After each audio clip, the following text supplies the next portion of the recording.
Warahmatullahi wabarakatuh. Bismillahirrahmanirrahim. Sobat muslim yang dirahmati Allah, selamat datang di channel kami.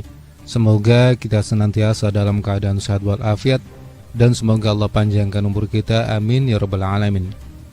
Salawat serta salam semoga tetap tercurahkan kepada baginda Nabi Muhammad sallallahu alaihi wasallam. Kali ini saya akan lanjutkan tentang Syekh Abu Bakar Asyibli.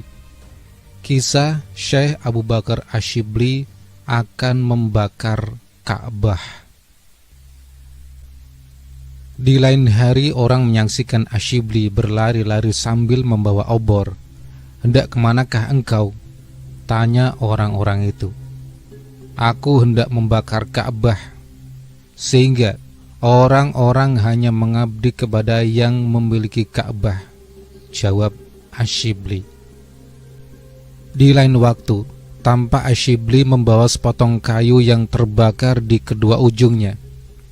"Aku hendak membakar neraka dengan api di satu ujung kayu ini, dan membakar surga dengan api di ujung yang lainnya, sehingga manusia hanya mengabdi kepada Allah."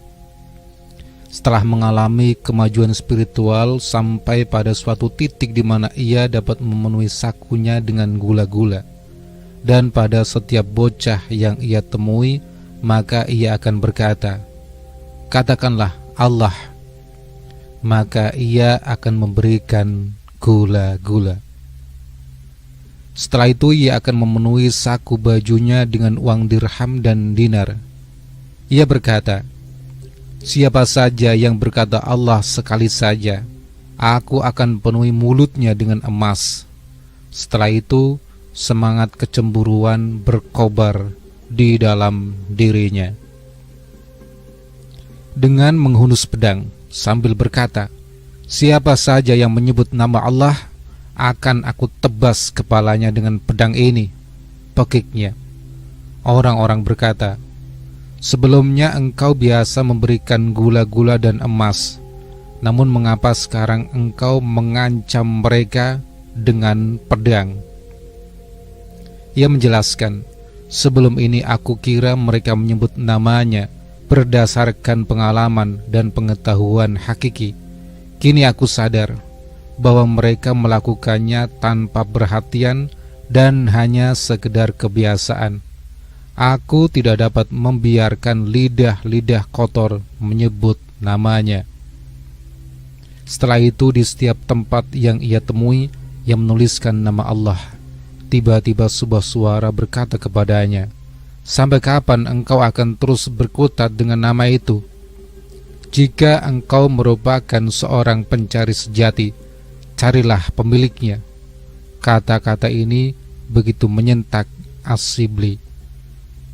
Tak ada lagi ketenangan dan kedamaian yang ia rasakan. Betapa kuatnya cinta menguasainya. Begitu sempurnanya ia diliputi oleh gonjang-ganjing mistis, sampai-sampai ia menjeburkan diri ke sungai Tigris.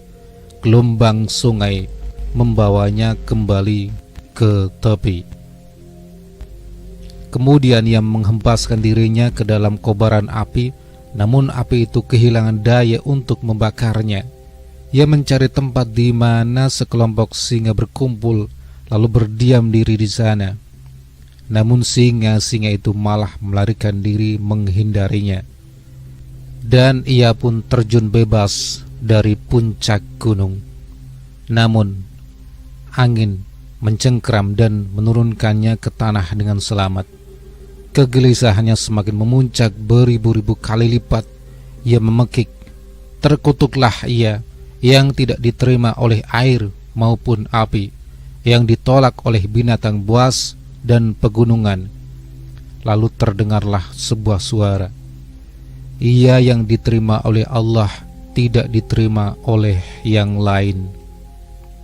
Kemudian orang-orang membelenggunya dan membawanya ke rumah sakit jiwa. Mereka berkata, "Orang ini sudah gila."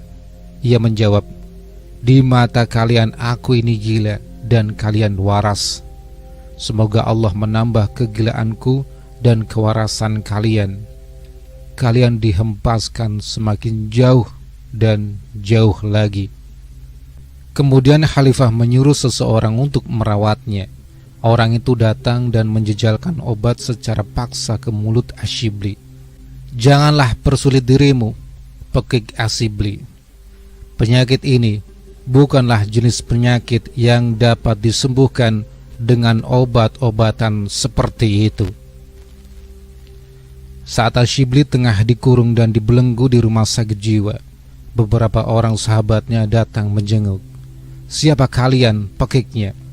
"Sahabat-sahabatmu," jawab mereka. Tiba-tiba ia mulai melempari mereka dengan batu, dan mereka pun lari menghindar. Ia berteriak, "Dasar pembohong! Apakah seorang sahabat lari dari sahabatnya hanya karena beberapa bongkah batu?